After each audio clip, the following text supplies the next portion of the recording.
자, 첫 번째 문제 봐요. 밑줄금 폐하에 대한 설명으로 옳은 것은 폐하께서 실시한 노비안건법 하면은 누구예요? 광종이죠?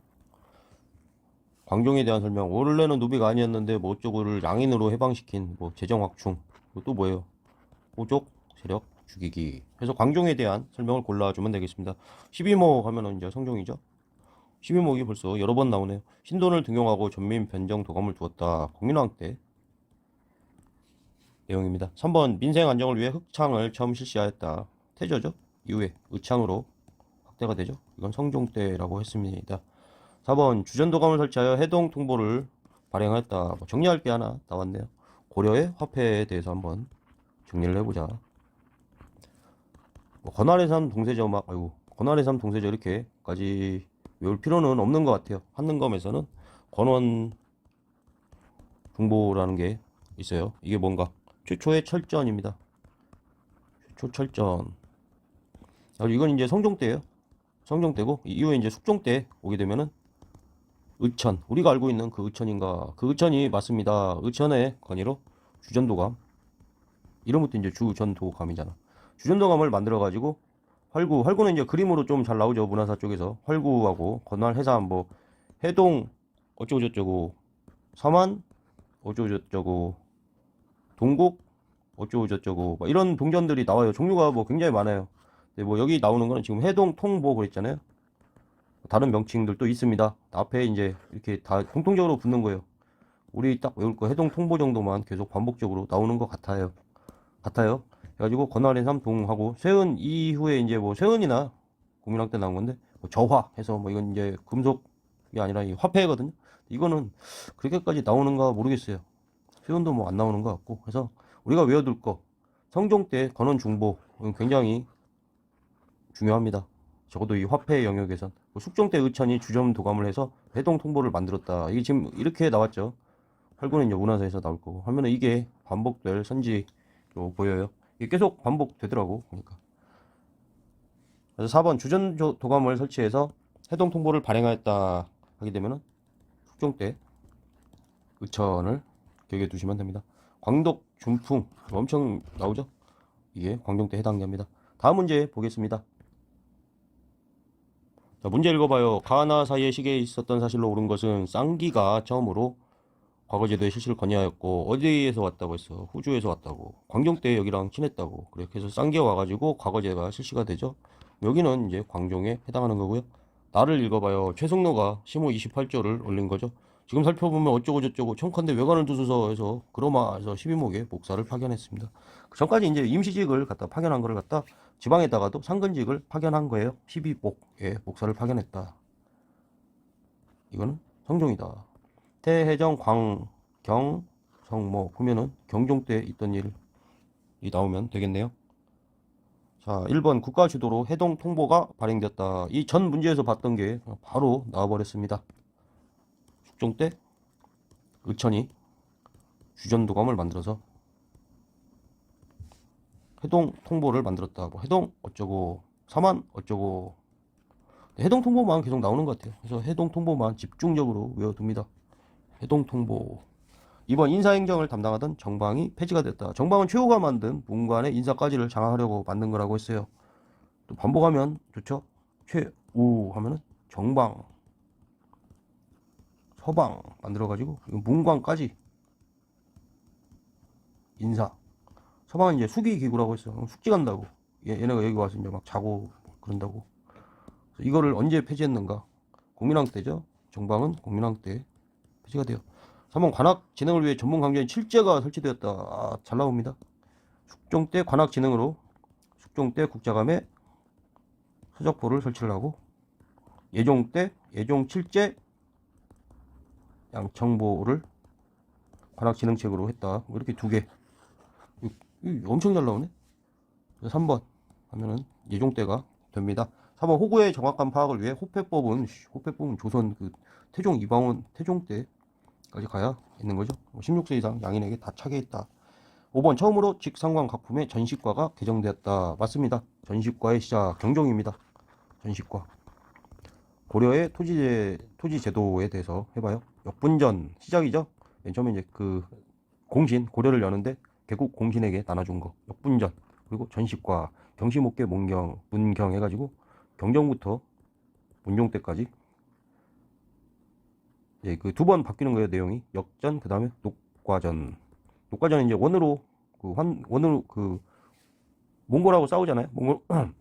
몽골하고 싸운 다음에 개경으로 그 다시 돌아가가지고 일시적으로만 한 거예요. 그래서 그 수험상 별로 중요도가 없어요. 순서대로만 하는 거지. 그 다음에 과전법이 중요하죠. 고려 건국 이전에 했다는 거. 그래서 역전 녹과 하면은 고려의 토지 제도가 되겠습니다. 다음 문제 봐요. 자, 문제 읽어봐요. 과학국가에 대한 고려의 대응으로 옳은 것은 소손영이가 서희에게 말하기를 서희의 단판이 나왔네요. 거란에 관련된 그런 내용입니다. 1차, 2차, 3차. 1차는 성종 때 누구예요? 두 문자 하면은 서희, 양규, 강감찬에서 서양강으로 외우자고 했어요. 3차 침입이 끝나고 거란의 침입을 막는 과정에서 나성, 축조 그리고 이후에 성종이 이름도 써줄까? 왕도 현종 때죠. 태종, 광경성, 뭐 현덕, 정문, 순선원, 덕종, 뭐 정종.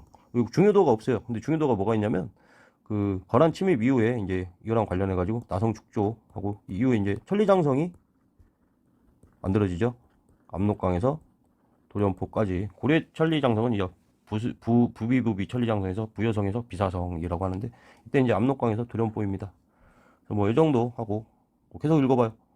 너희 나라는 신라 땅에서 일어났고 고구려 땅은 우리 건데 소손령이 고구려 땅이 우리 거래. 근데 너희가 침범해 왔다라고 하니까 송을 섬기기 때문에 송은 이제 문치죠. 고려하고는 친합니다. 거란하고 안 친하고 송나라 문치하기 때문에 좀 이렇게 좀 약하지.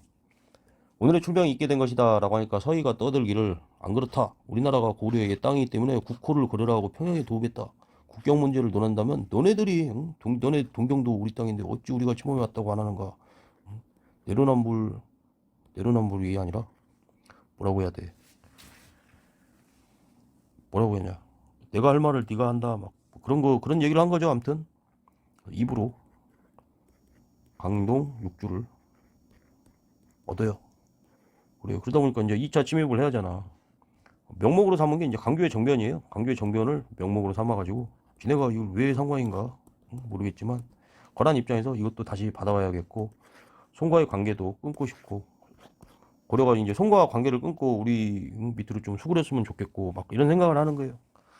하다가 강교의 정변을 구실로 삼아가지고 쳐들어와가지고 2차 때 강교 또 압송돼가지고 갑니다. 압송이 아니라 그지 압송이지. 압송돼가지고 이제 끌려가요 거란에. 어쨌거나 거란에 대한 내용을 고르면 되죠.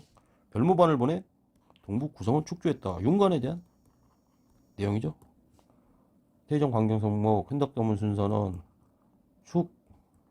그러죠. 숙종 때 윤관이 별무반을 만들어가지고 예종 때 혼내주고 구성을 축조했지만 반환하죠. 반환하고 여진은 금을 만들어가지고 우리나라한테 나한테 사대해라 그렇게 왔습니다. 이번 개경에 나성을 쌓아 침입에 대비하였다. 뭐 올바른 설명이죠. 한번 최영을 중심으로 요동 정보를 추진하였다. 이 내용은 뭐예요? 명에 대한 국가니까 명에 대한 거죠. 후반에 갖고인 다 출발하잖아 이성계랑. 근데 최영은 안 갔죠. 우왕하고 최영이 우왕의 장인이 최영이에요. 근데 우왕이 뭐 참 착했다 그러는데 막 겁이 많아. 안 가면 안 되냐고 해가지고 최영도 원래 갔어야 하는데 아이씨 해가지고 사위니까 이렇게 있다가 이제 이성계가 돌아오죠. 이성계가 돌아와서 최영은 굉장히 훌륭한 사람이에요. 최영이 막 나쁜 사람이라 제거된 게 아니라 훌륭한 사람과 훌륭한 사람이 붙는 경우도 있습니다. 하다 보니까 우왕 쪽에서 어쩔 수 없이 제거가 되고 뭐 이런 내용이죠. 3번 화통도감을 설치하여 화약과 화포를 만들었다. 화통도감 하게 되면 최무선이가 나와야죠. 왜에 대한 설명입니다. 우할 때 최무선 알잖아. 몰래 가가지고 막 화약 만드는 법을 막 배워와가지고 다 쳐부셨다 그런 거죠. 쌍성총화물을 공격하여 천령 이북의 땅을 수복하였다. 공민왕이죠. 지도에서 뭐라고 했어요? 이렇게 한데 딱 목도리가 둘러졌다. 이만큼 찾았다. 이렇게.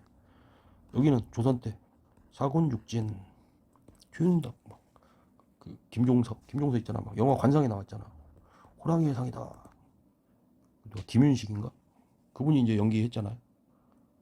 다음 봅니다. 자, 문제 읽어봐요. 다음 장면이 등장하는 왕이 추진한 정책으로 오른 것은 몇 해 전에 12모 이 정도 가면 이제 여기는 막 읽기도 싫어요. 이 누구야? 성종이란 얘기 아니야. 성종이 추진한 정책에 대해서 알고 있냐를 물어보고 있습니다. 지방 세력 통제를 위해 향리제를 정비하였다. 성종에 대한 설명입니다. 신선한 게 나왔어요. 향리제. 이거 그냥 암기를 해야지. 향리제를 어떻게 설명을 해. 나머지 한번 읽어볼까? 주잠도감을 설치하여 해동 통보를 발행하였다. 숙종 때 의천의 건의로 주잠도감이 설치됐다. 해동 어쩌고. 여기서 이제 해동 통보가 잘 나오는데. 3번 쌍기의 건의를 받아들여 과거제를 실시하였다. 광종에 대한 거죠. 정계와 기획요서, 왕건에 대한 설명입니다. 이제 신하 관리고 왕들 후대 왕들에게 후묘 10조. 후묘 10조는 좀 비중이 낮은 것 같은데 나옵니다. 5번 국자감을 성균관으로 개칭하고 유학 교육을 강화했다. 공민왕에 대한 설명이에요. 우리 그 뭐 조선 성균관하고 이 성균관은 이제 고려 때부터 있는 거고 이 개경에 있는 거야.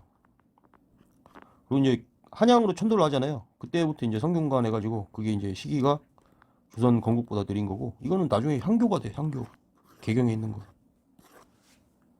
그래서 뭐 향리제를 정비하였다. 성종의 업적이죠. 향리제는 이제 잘 안 나와서 본인이 모른다 선 치더라도 2번, 3번, 4번, 5번은 적어도 성종은 아니잖아. 속어법으로 충분히 풀 수 있는 문제입니다. 자, 마지막 문제를 또 봐요. 가왕에 대한 설명으로 오는 것은 고창전투에서 땡땡땡을 도와 견훤에 맞서 싸운 공로로 태사의 친호를 받은 누구 어쩌고를 이게 누구예요? 가왕. 고창전투에서 왕건 아냐? 가왕. 왕을 도하니까 가를 하라고. 태조죠. 태조에 대한 설명을 골라보자. 태조의 업적을 아냐? 그런 걸 물어보고 있습니다. 신라의 침입에 경영왕을 죽게 했다. 견훤이잖아. 국자감의 칠제라는 전문 관계를 개설하였다. 예종 칠제, 양청보 플러스 뭐예요? 숙종 때 국자감의 서적포. 서적포는 막 그냥 막 책 찍는데 인쇄소 같은 거래. 이 두 가지를 기억하자. 3번 마진이라는 국과 부태라는 연호를 사용했다. 궁이잖아. 4번 정계와 기획 요소를 지어. 4번이죠. 5번 후주와 사신을 교환하여 대외 안정. 이거는 광종입니다. 후주라는 후주에서 아이고 후주에서 쌍기가 와서 과거제를 했잖아요. 이렇게 해서 연결해서 기억해야 돼요. 후주랑 친했으니까 여기 왔겠지. 후주와 사신을 교환하여 대외 관정 안정을 취하였다. 여기까지 찍을게요.